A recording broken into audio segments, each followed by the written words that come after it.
nahuli namin ngayong araw ni Ariel. Yan ang kanyang nahuli. Si Ariel. Ito naman yung sa akin.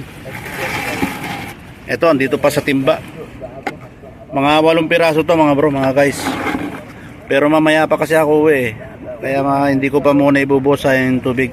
Ito yung nahuli ni Ariel ngayon. Hindi mabilang. Ayan oh, dami oh. Mga guys, mga bro. Ayan, lina kayo mga ka-fishing hunter. Ayan, sila Dodong, sila Jerry Boy. Lahat kayo dyan. Marami ng ano dito, marami ng danggit. Punta na kayo dito. Ayan.